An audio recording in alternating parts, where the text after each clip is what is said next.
Hello friends, आज हम बात करेंगे interest to be paid on net GST liability. पहले ये ग्रॉस जीएसटी लायबिलिटी पर पे होता था, लेकिन अब ये नोटिफिकेशन आने के बाद से 1/9/2020 से नेट जीएसटी लायबिलिटी पर इंटरेस्ट पेमेंट और कैलकुलेट और पेमेंट होगा। दोस्तों, अगर आपने मेरा चैनल सब्सक्राइब नहीं किया तो प्लीज़ सब्सक्राइब द चैनल, जिससे आपको नई नई जानकारी जीएसटी और इनकम टैक्स के बारे में मिलती रहे। तो दोस्तों, जो अमेंडमेंट आया है वो रिट्रोस्पेक्टिवली नहीं आया है, मतलब 1/9/2020 से पहले के इश्यूज़ या मंथ्स पे अप्लीकेबल नहीं होगा। ये प्रॉस्पेक्टिवली यानी कि 1/9/2020 के बाद ही अप्लीकेबल होगा। तो दोस्तों, इसमें interest on GST will be computed on net tax liability. Net tax liability क्या है? नेट टैक्स लायबिलिटी, आपने जो भी टैक्स रिसीव किया है अपने कंज्यूमर से, वो ग्रॉस टैक्स हो गया, वो आपको पे करना है। और उसमें से आपने जो भी सप्लायर्स को पे किया हुआ है वो आप आईटीसी क्लेम कर सकते हैं। उसमें से उसको माइनस कर दिया आईटीसी क्लेम को, तो आपकी नेट टैक्स लायबिलिटी आ जाती है। और नेट टैक्स लायबिलिटी को आपने सेटल करना है 1/9/2020 से। और वो सेटल आप जब करेंगे, पेमेंट आप उसका करेंगे, तो अगर कोई लेट पेमेंट है, ड्यू डेट के बाद आप पेमेंट करते हैं, तो आपको उस पर इंटरेस्ट पेमेंट करना पड़ेगा, इंटरेस्ट का। तो इंटरेस्ट का के कैलकुलेशन के लिए ये डिसाइड किया गया है कि किस अमाउंट पर इंटरेस्ट कैलकुलेट किया जाए। उसके लिए ये नेट टैक्स लायबिलिटी और ग्रॉस टैक्स लायबिलिटी का इश्यू सेटल किया गया है।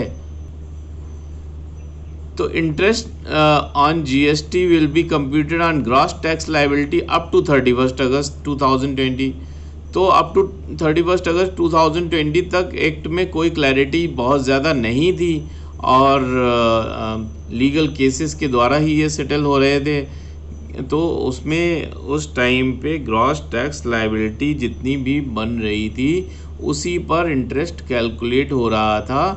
उसमें कोई ऐसा ऑप्शन नहीं था कि आपके नेट टैक्स लायबिलिटी पर इंटरेस्ट कैलकुलेट हो और पेमेंट किया जा सके।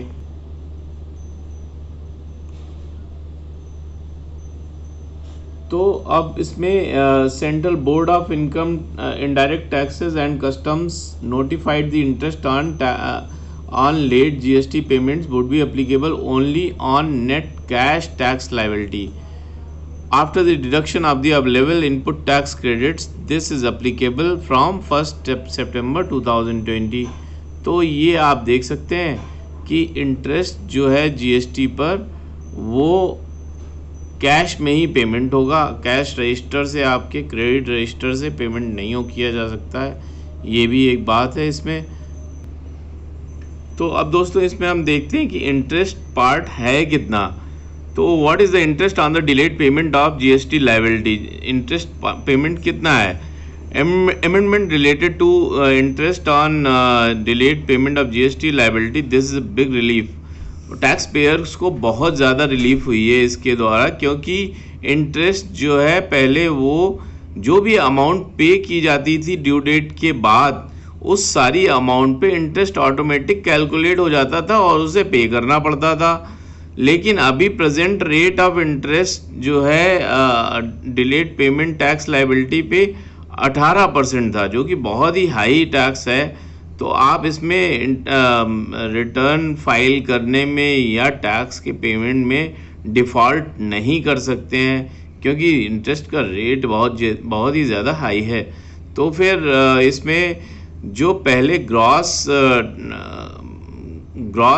अमाउंट पे टैक्स लग रहा था, इंटरेस्ट लग रहा था, अब वो नेट अमाउंट पर लगेगा। ये बात सेटल की गई है नोटिफिकेशन के द्वारा।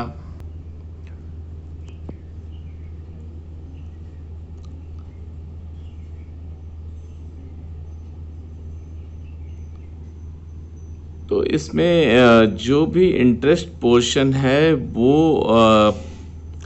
इलेक्ट्रॉनिक क्रेडिट लेज़र से पेमेंट नहीं किया जा सकता है, कैश लेज़र से ही पेमेंट करना पड़ेगा उसका। मतलब आईटीसी को आप यूटिलाइज नहीं कर सकते हैं इंटरेस्ट के पेमेंट के लिए। और पहले जो है ये ग्रॉस अमाउंट पे टैक्स लगता, इंटरेस्ट लगता था, लेकिन अब ये नेट अमाउंट पे लगेगा। तो interest should be levied only if the tax to be paid in respect of supplies made during a tax period is not paid up to the prescribe due date. अगर आपने due date तक payment नहीं किया है तो आपका interest का calculation चालू हो जाएगा, आपका ऑटोमेटिक कैलकुलेशन चालू हो जाएगा, और जो कि 18% होगा। तो ये कैश लेज़र से ही पेमेंट किया जा सकता है। इलेक्ट्रॉनिक कैश लेज़र में आपको पहले चालान के थ्रू पेमेंट करना पड़ेगा अगर उसमें सफिशिएंट बैलेंस नहीं है, और उसके बाद ही आप इस इंटरेस्ट को पेमेंट कर सकते हैं। क्रेडिट लेज़र से इस इंटरेस्ट को पे नहीं कर सकते। क्रेडिट लेज़र को आपको यूटिलाइज करना होगा for ITC only, ITC claims only. तो ये भी एक बात है।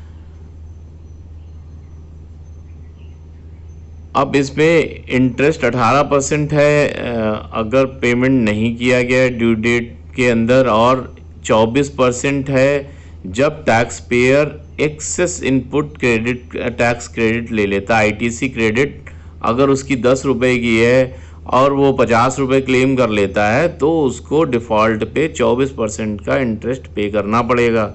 ये एक बहुत ही महत्वपूर्ण बात है, और ये जो इंटरेस्ट रेट इतने हाई हैं ये डिफ़ॉल्ट्स को रोकने के लिए हैं। अगर कोई डिफ़ॉल्टर है तो उसको रोकने के लिए हैं ये सारी चीज़ें, कि लोग गलतियां ना करें।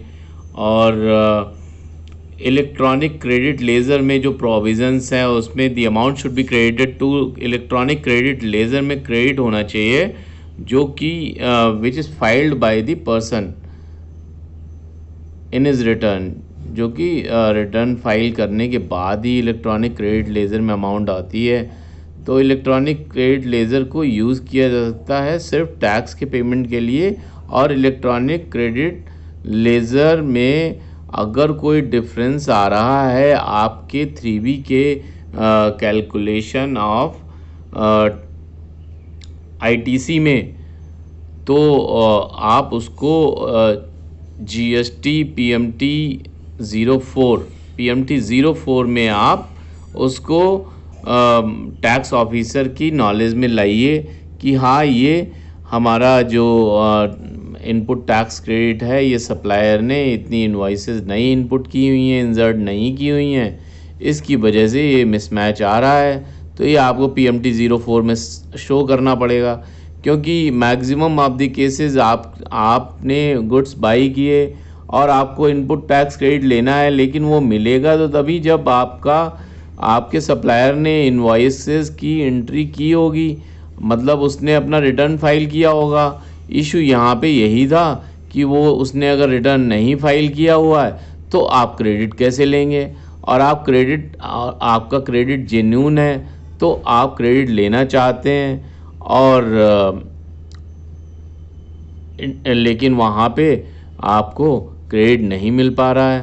तो उसी रीज़न से ये ग्रॉस अमाउंट पे था कि ग्रॉस पेएबल अमाउंट पे ही आपका इंटरेस्ट रेट कैलकुलेट हो रहा था। लेकिन अब ये नए रूल्स के आ जाने की वजह से टैक्स पेयर का तो बेनिफिट है ही कि उसको नेट अमाउंट पर ही GST पे करना, नेट अमाउंट पे ही इंटरेस्ट पे करना पड़ेगा, जो कि 18% होगा। ये एक बड़ी रिलीफ है, क्योंकि पहले ग्रॉस अमाउंट पे बहुत ज़्यादा इंटरेस्ट हो जाता था और वो ITC का भी क्लेम नहीं ले सकता था। अब वो ITC का क्लेम ले पाएंगे, जेन्युइन ITC का क्लेम ले पाएंगे। उसमें उनको PMT 04 को यूज़ करना चाहिए। तो ये नोटिफिकेशन आ गया है, तो इससे बहुत ज़्यादा रिलीफ होगी टैक्स पेयर्स को। थैंक यू दोस्तों, प्लीज़ सब्सक्राइब दी चैनल। उम्मीद करता हूँ आपको ये जानकारी पसंद आई होगी।